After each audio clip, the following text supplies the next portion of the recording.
Publix, I get special treatment. Me. And that makes me feel even better about shopping here. Publix, where shopping is a pleasure. We didn't really want to sell our home on our own. But we did want to save money, so we called Buy Owner. In a week, we had 3 serious offers. We saved over $12,000. Thanks, Buy Owner. Thanks, Buy Owner. Don't forget, if you see news in the making, give us a call. In either Miami-Dade or Broward, our hotline is 866-658-TIPS. And that's our news for now. Thank you so much for joining us. We'll see you again at 11 for CBS 4 News tonight. Now it's time for the CBS Evening News with Dan Rather. Good night. Tonight, a CBS News exclusive, the Enron tapes. You will hear the words of corporate crooks as they rip you off. Al-Qaeda terror plots revealed. Tonight, the plan for a homemade nuclear bomb attack on the United States, and a lot more. Iraq gets a new interim government. Will it be able to even slow the violence threatening the transition to more freedom? And do you like chocolate?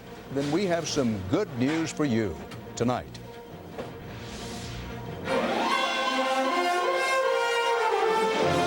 This is the CBS Evening News with Dan Rather reporting from CBS News headquarters in New York. Good evening.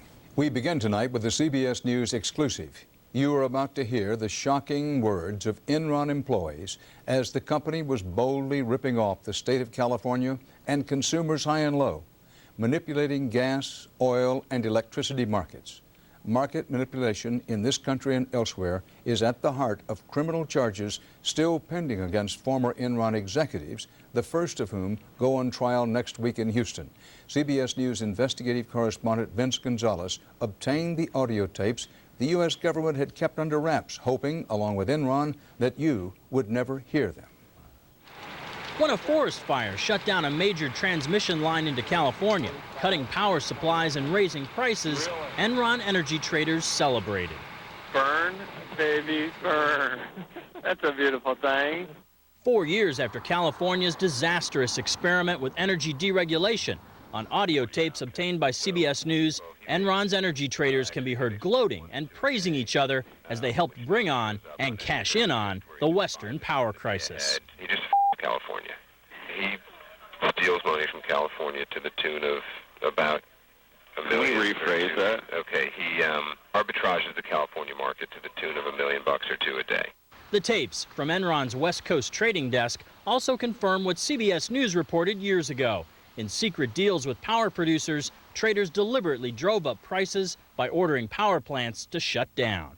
If you took down the steamer, how long would it take to get it back up? Oh, it's not something you want to just be turning on and off every hour. Let's Yeah. put it that way. Well, why don't you just go ahead and shut her down?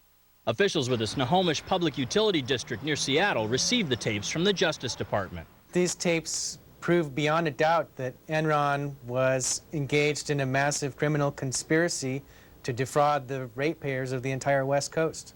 That utility, like many others, is trying to get its money back from Enron. They're taking all the money back from you guys?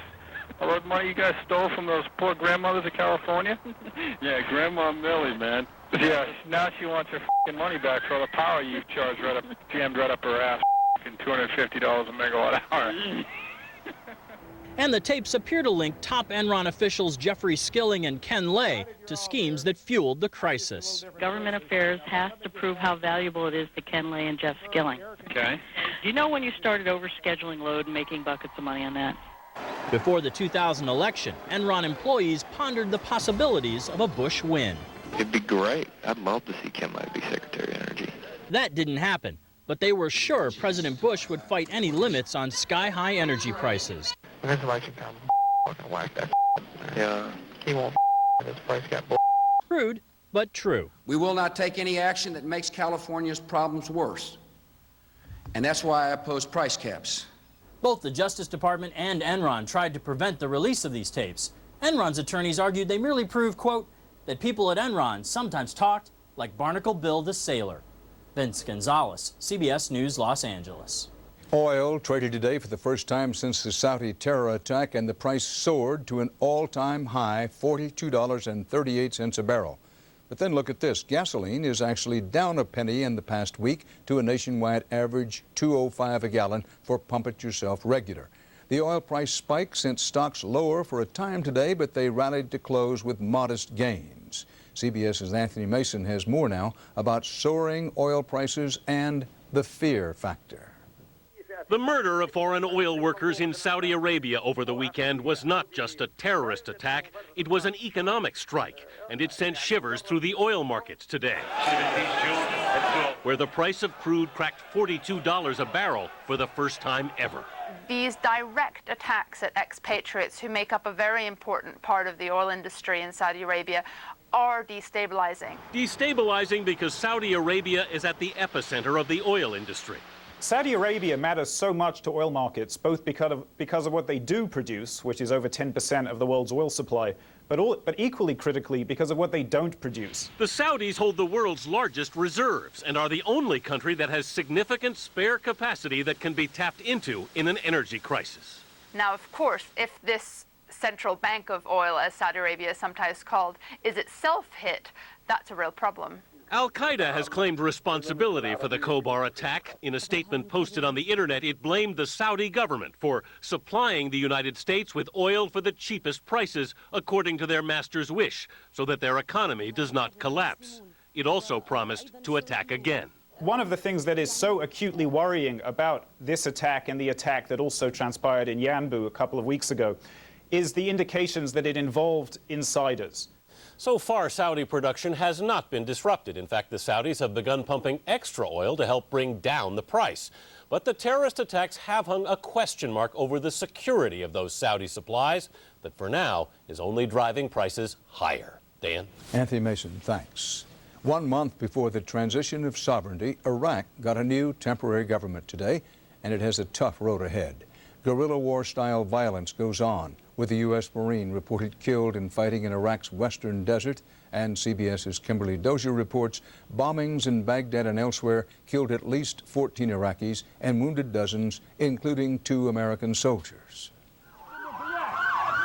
Deadly explosions follow the announcement of a new interim government in Iraq. One car bomb struck near the main coalition compound outside the offices of a Kurdish political party. Most of the people who were injured were on the streets or in vehicles around the explosion. Another hit near a U.S. base north of Tikrit. And rocket fire pounded the coalition's Baghdad headquarters as the new government was ushered in there. The selection process wasn't perfect. UN envoy Lakhdar Brahimi was besieged by what he called pushy Americans and an Iraqi governing council with ideas of its own. The council already stole Brahimi's thunder and his authority last week by appointing fellow council member Iyad Alawi as the new prime minister. Brahimi gave in, but he and the Americans, in rare agreement, chose Iraq's former foreign minister Adnan Pachachi for president. When Brahimi offered him that post today, however, Pachachi promptly rejected it. Iraqi insiders say he didn't want to be seen as an American patsy. So the governing council got its way again by default. Brahimi offered the presidency to another one of their members, Ghazi al-Yawar. A Sunni Muslim tribal sheikh, Yawar seems a popular choice. He's a regular guy, says this man, and he's been a thorn in the American side over their handling of security. He has been telling the Americans, you are not sensitive enough towards the national pride of the Iraqis. He's one of many who've argued for greater Iraqi control of the mostly American multinational forces here, something U.S. commanders are resisting. The new Iraqi leaders say it's their responsibility to stop the mayhem to reach the next steps, a transition to sovereignty on June 30th, then UN-sponsored elections for a permanent government. UN envoy Brahimi has described Iraq's security situation as impossible. Now the biggest challenge for the new government will be making the country safe enough for people to come out and vote. Kimberly Dozier, CBS News, Baghdad. Even though Iraq's incoming new president was not the first choice of President Bush and has criticized the United States, Mr. Bush did welcome the new interim government. The president predicted it will lead Iraq to democracy and serve as an example to other nations in the region.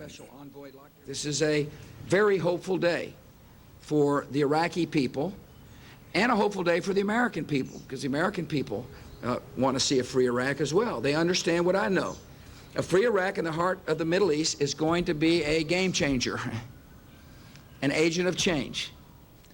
A follow-up now on the falling out between President Bush and his former favorite Iraqi leader, Ahmed Shalabi. CBS News and 60 Minutes previously reported that Shalabi was allegedly passing U.S. intelligence to Iran. Now CBS News has learned that Shalabi recently told an Iranian intelligence official the U.S. has cracked Iranian codes, allowing Iran to read communications on everything from Iran's sponsorship of terrorists to its covert operations inside Iraq. CBS has also been told FBI agents are questioning Defense Department officials about who gave such top-secret U.S. information to Shalabi in the first place. The U.S. Justice Department tried today to explain and justify holding a U.S. citizen without charge as a, quote, enemy combatant.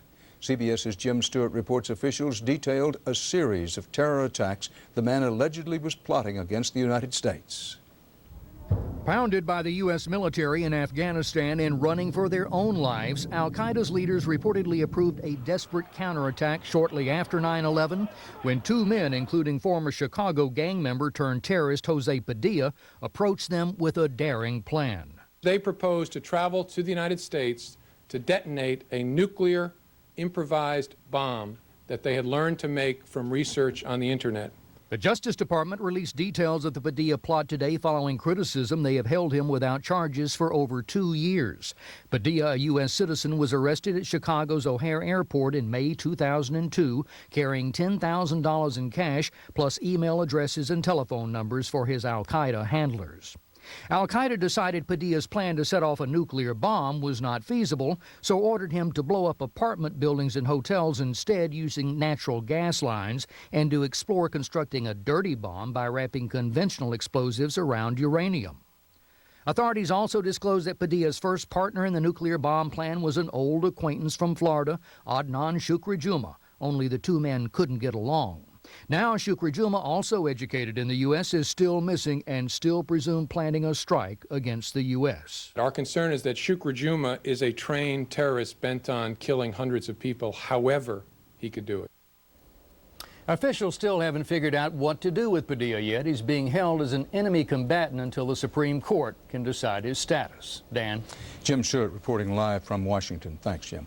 Coming up next on the CBS Evening News, Medicare drug discount cards. Seniors can start using them today, but many find them very hard to choose and frustrating to use. We'll give you the inside story. And then later, a special Eye on America series, Teenage Drug Abuse. Tonight, how millions are looking for a high and finding it around the house. But first, CBS News honors fallen heroes. Sherwood Baker. His mother describes him as selfless, always there to help, as a caseworker for the mentally disabled, a volunteer for many charities. The pride of his life was 9-year-old son James Dante. Sherwood Baker will be remembered as a man who lived his life for others and gave his life for his country. They're hot, they're powerful, and they can tow over 6,000 pounds.